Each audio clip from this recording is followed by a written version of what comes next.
We have the first looks at the Targeted EIDL grant portal and the email that accompanies the portal that contains a ton of valuable information as to what to expect. Now, this is for the targeted advance. And the people who are going to receive this, we have the first priority group of those who have already received an EIDL advance at some time in 2020, and you received anywhere between $1,000 and $9,000. That will be the first group of people who receive this email over the next several weeks. This was actually sent to me by a viewer whose name is Matt. I appreciate him sending this over and allowing me to go through it and review it on a video. But this will slowly roll out for the next few weeks. He was just a lucky first person to receive this email. And then the second priority group is going to be anyone who applied for the EIDL advance before December 27th, 2020 and haven't received anything yet as far as the advance goes because the funding ran out in the summer before. Now, there may be a third group of people who applied after that, but the odds of that as of right now aren't very likely. There's no plans of this happening as of right now, but we might see some changes in a future stimulus bill that may enable a third group to receive funding as well. But this will just apply to the first two groups as of right now. And this information I'm about to go through is really important because you'll see in the email that they sent that if some of your information is incorrect, your application may be denied and you may not be able to appeal that information. So you want to make sure it's 100% correct before you submit this. So let's get into the email here.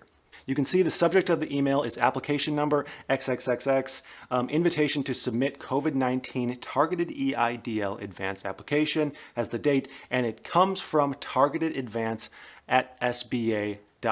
Now, this is important. I wanted to highlight this because you will receive an email from a .gov domain name only. You won't receive it from .com, .net, anything like that. Anything but .gov is very likely a scam. And also, you'll notice in this email, they're not requesting you to send any information back via email. You're going to log into a portal and submit information. So that's another red flag if you receive an email requesting anything over email.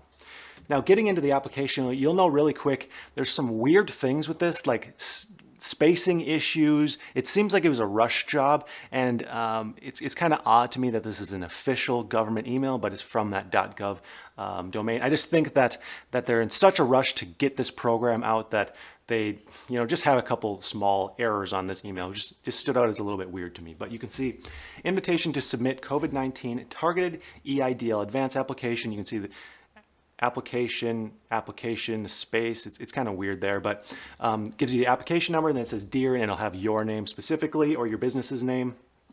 The SBA is launching a new round of economic injury disaster loan EIDL advances called Targeted EIDL Advance, which provides eligible businesses with $10,000 in total grant assistance. If you received the EIDL advance last year in an amount less than $10,000 and you meet the targeted EIDL advance eligibility requirements, which I'll go over just in a second, you may be eligible to receive the difference of up to the full $10,000.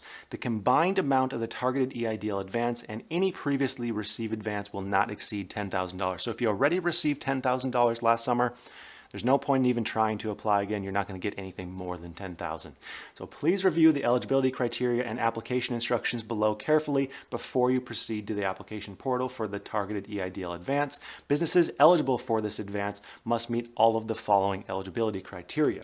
And these are the eligibility criteria. We've covered this many times, so let me just go over this real quick again. You must be located in a low-income community as defined by the section of the Internal Revenue Code.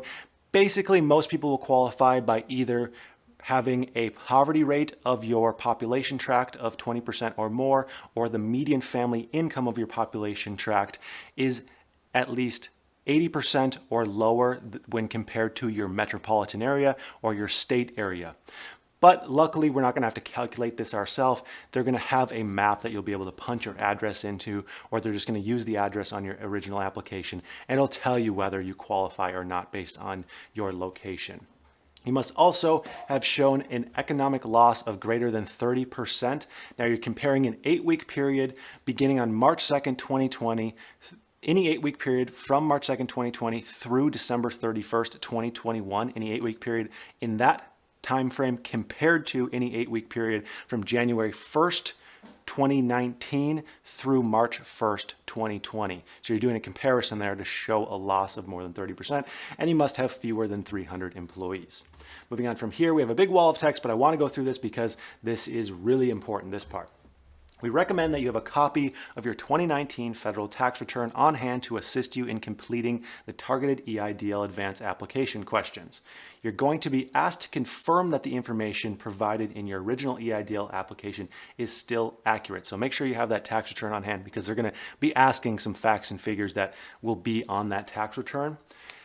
And you'll have to also confirm that there aren't any changes from your original application last year till now. Name changes, address changes, ownership changes. That would be significant things as far as this application goes. And they're also going to require you to electronically sign the IRS Form 4506T. Now, this is a slight change because in the original guidance, they said we might have you sign this. Now they're saying we will have you sign this. This basically just gives them a transcript of your last tax return. And it just says the SBA's goal is to process all requests within 21 days of receiving a completed application. So they're saying it's their goal to do that. It does say within the stimulus bill that they must pay out within 21 days of applying and let you know if you received it or not, or why you didn't receive it if you don't.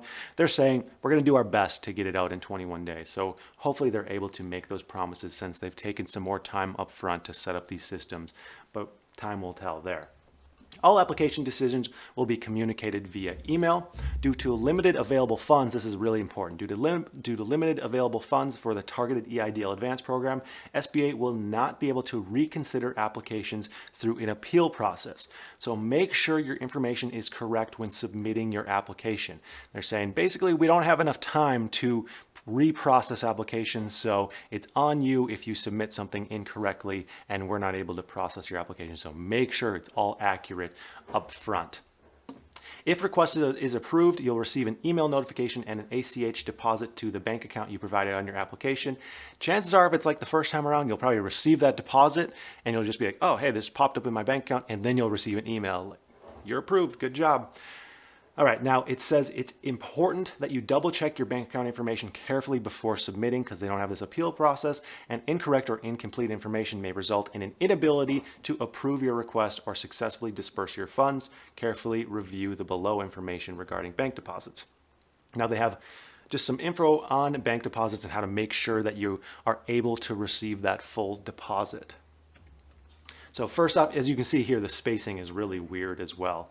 It's just so strange to me. But anyways, first off, double check your account number and routing number are correct. You can ask your bank account what the correct routing number is for these ACH payments. Make sure that the routing number is usable for ACH payments. Make sure the bank name is the official bank name. If you're not sure, again, your bank can let you know if you just give them a call or stop by. Ensure you have a checking account to facilitate the ACH payment, not a savings account, and double check that your account is still open and able to receive those payments. Those are some common issues why payments got bounced the first time around. Also, before submitting, you must make sure that the bank account you are using satisfies the following. Now, this might add some complexity for a few people. Your account is open using your business legal name, matching the values entered in the business information section on your application. But if your business doesn't have a legal name, like you're a sole proprietor, it's just under your name, then you can just have the bank account under your name. However, if you have an LLC, it's saying you want the LLC's name to match the name on the business bank account. They also want to make sure your account has your business address and phone number matching the application, and that the account is open using your business tax ID number if there is a tax ID number for your business. Otherwise, if you use your social security number to open your business under a sole prop, of course, you can still use your social security number in your application. You just want that to match and to use the correct information. And then finally, we have common reasons why the account validation might fail would be the account holder name doesn't match the business name on the application. The business name has changed since opening the account. You're using a personal account for business. The account is in someone else's name, like your friend's name or a spouse's name, or you're reusing the same account for multiple businesses. It might confuse their system and either delay a payment or cause a payment to not be sent out properly. This isn't 100%, but it could cause issues. They're just saying if you don't have a bank account that satisfies the criteria above, there's a greater chance that it won't go through. And then this green box here is the link to the actual application itself, which I'm going to cover in a second. And One thing that's a little bit unfortunate here, I don't have a direct link for you to just go and start your application process because everyone will get their own unique link based on your application number. So unfortunately, you just have to wait until you receive this email. And then finally, the email just ends. If you have any questions, you can give this number a call. And again, it just says Application Processing Department and Targeted Advance at sba.gov. Now that green box link, that brings us to this page. And I'm going to have a video very soon, within the next few days, hopefully, of the actual application process as soon as I can get into an application portal. I have a few leads here, and I will post that video and the walk through the actual application as soon as possible. So make sure you're subscribed and have your notifications on for that. But you can see Targeted Advanced Application Verification. You just have to enter in your EIN or social security number for your business in order to unlock this and start entering your information. You can see it's specialized for you with your application number. So it's like a login, and it's not one set URL for every login. Everyone has their own. So I don't have a link to provide. So you just enter in that info, you hit continue, and be able to start the application process. So I hope that this was helpful to illuminate what exactly you can expect both with the email and the application portal. And again, I'll have a walkthrough of the portal as soon as I possibly can on this channel. So I'd like to thank you for watching, and I hope you have a prosperous day.